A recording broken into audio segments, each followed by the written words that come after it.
Hello, my name's Linsey Farrell and I'm the Director of Urban Villages and Communities in Transition in the Executive Office. Today we're here to talk about why the Piece 4 Building Community Cohesion through Social Innovation call will be delivered in the 5 urban village areas and why this is really important to you as you approach thinking about developing your bid for this really vital piece of work. Throughout the course of the presentation, there'll be a number of things that I ask you to connect with as we run through. These will hopefully help you in your presentation and in your preparation for submission of your bid. These are really vital in terms of explaining the context and the foundational principles of the Urban Villages initiative. The strategic frameworks are a vital aspect of this. As you will already know, the Urban Villages Initiative is a Northern Ireland Executive programme. It's one of the 7 headline actions in the Executive's Good Relations Strategy, Together Building a United Community. The initiative is designed to improve good relations outcomes and develop truly thriving places in areas that have suffered from years of conflict and division and continue to suffer from the legacy of the past. So later in the presentation you will hear about the importance of stakeholder engagement to the Urban Villages Initiative, and it was that stakeholder engagement and community consultation that helped inform and speak into these strategic frameworks that were developed for our South Belfast Urban Village, which takes in Sandy Row, Donegal Pass and the markets. Our Derry Londonderry Urban Village, which takes in Bogside, Fountain and Bishop Street in the northwest. Our Eastside Urban Village, which takes in the area of the Newtonards Road, the lower end, Grampian Avenue to Bridge End. Our West Belfast Urban Village covers the Colin area in the west of the city. And last but by no means least, our North Belfast Urban Village, which covers the Ardoyne and Greater Ballysullen areas. These strategic frameworks remain the foundation of the development of work themes across the Urban Villages Initiative. They remain the foundation in terms of projects across all of the areas, and they're a reference point for further development and a means of identifying opportunities for collaboration. I cannot stress enough the importance of these documents.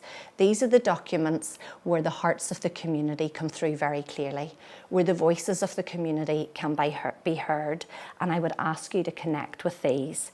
Each of these frameworks contain a series of strategic actions per area that we'll now go on to talk about.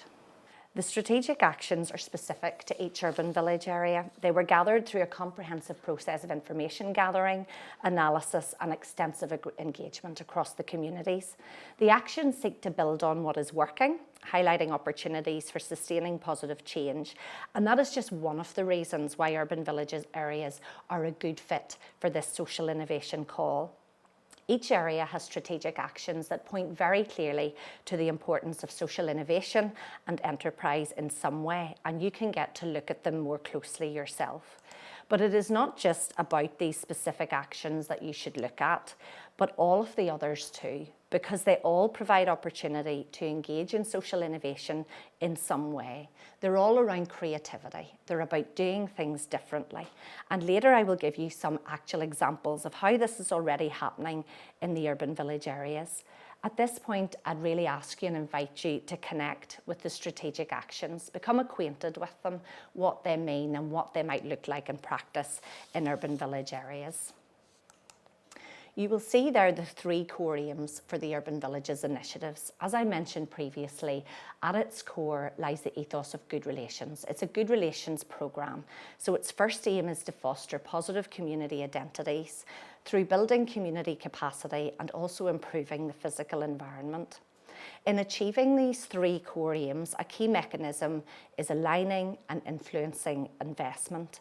So in practice, what does this mean? This means coordinating and aligning effort across departments, councils, arm's-length bodies, community organisations, and here today, the Irish Government and the European Union to deliver good relations outcomes. It's about identifying and building on what is working, in recognition that sustainable change requires investment in both social capacity in terms of people and communities and physical assets within these locations. It's also about exploring ways of investing and trying new approaches which stimulate private investment and economic activity. All of this really important as a ground and a grounding for social innovation. Supporting good relations lies at the heart of urban villages, and our job is to reinforce good relations at absolutely every step of the programme. The Together Building a United Community strategy sets out its vision of when good relations are present, when a community is strengthened by its diversity, where it celebrates and embraces cultural expression, and where everyone can live, learn, work and socialise together, free from prejudice, hate and intolerance. This is much more than what we would traditionally have talked about as cross-community work. This goes much, much deeper. It's cross-cultural good relations that's in line with this vision, and it's about building stronger communities that are at ease with themselves and with others. So how do we do all of this? And we do this through 3 programme strands. We have our community-led projects that are exactly that. They're projects that are led by community organisations embedded within the community, working for and with the communities they serve. There's currently 41 of these across all 5 urban village areas. Our capital projects are a vital aspect of improving the physical environment across the 5 areas. We currently have 42 of those completed, and there's 6 currently on site, making a real, tangible, visible difference in the areas where they're located. And then we have our cross-cutting strand of the programme. These are programmes that impact across all 5 urban village areas. They cover important themes such as community tourism, employment and training, capacity building and education. And recently we have focused these areas more than ever on an area-based approach. This has culminated in the production and development of a series of area-based plans, which you will see there on the slide. Again, one of these has been produced for each of the 5 urban village areas. These plans were launched in Belfast and Derry, Londonderry at the end of 2019. And they basically show a state of play, capturing a current update of the urban village's capital, community-led and cross-cutting investment, all in one very easily understood, accessible document. They've easily understood, as you will see on the screen, illustrated maps and summaries of projects and programmes, as well as data recording the impact of programmes on people and places. The plan shows where the urban village's TEO investment is happening across the urban village areas. It also gives a sense of how public sector and community are working better together to animate the area and develop thriving places. It shows how current and future investment can be targeted and delivered in effective and sustainable ways. And the plan, very importantly, can be used to inform both private and public investment, providing opportunity to stimulate economic activity. Again, at this point, I would invite you to connect with the area-based plans. These are vital roadmaps for each of the urban village areas, and I would ask you to consider them as you're developing your bid. Stakeholder engagement is another very important principle that lies at the heart of the Urban Villages initiative. The Urban Villages programme is committed to ongoing consultation and engagement with its communities and wider interest groups throughout the life of the programme. And I think this has become really evident through the really strong connectivity that has developed over the past 4 years since the inception of the initiative. Community has helped to develop the strategic actions and frameworks, as I've already referred to, and to shape a programme that focuses not only on the needs of each area, but very importantly on the assets. It's about building on what works in each location and highlighting opportunities to sustain real positive change. The two-way conversations and co-design approaches not only are there for an opportunity for us to engage and to talk and to listen to communities, but they're about building capacity and developing stewardship across these 5 areas. People are importantly becoming advocates for the programme, champions of the initiative as they have contributed to its development. This supports better decision making on our part and local buy-in across government and with other investors. I would really at this point ask you to connect with the people in the urban village areas so that you can demonstrate that pre-engagement to really fully inform your bid. These are the people who live in the communities. These are the people who work in the communities. Please connect with them. Please take time to talk with them, to listen to them about the issues, to listen about what works and what doesn't in their area. They're the people who can tell you these things. The Urban Villages Initiative no doubt works in a very complex stakeholder environment. It involves engaging multiple delivery partners in the local community through reference groups, which are our key connection with communities across the 5 areas, and across local and central government, arm's length bodies and other stakeholders. And on this slide you will see a cross-section of some of the stakeholders that we have engaged with as partners in delivery of the Urban Villages Initiative. As you can imagine, there's a very high level of political and local interest in the initiative, so there's a continual need to manage stakeholder expectations and to ensure that communication messages are clear and consistent, and most of all, that it's built and based on the ethos of trust and relationships with community. As I've already said, we have a commitment to ongoing two-way communication with our 5 communities and gaining community buy-in through a wide range of participative events, including stakeholder reference groups, political briefings, local and wider stakeholder events. In our new world that we've all had to adapt to over the last number of months, we've already started to think about how we do this differently. We've already done it differently using online meetings and webinars, but we are all looking forward to the day when we can get back to connecting with real people in a real way once again. The next number of slides are going to give you an opportunity to see some of the examples that I mentioned at the outset of the presentation.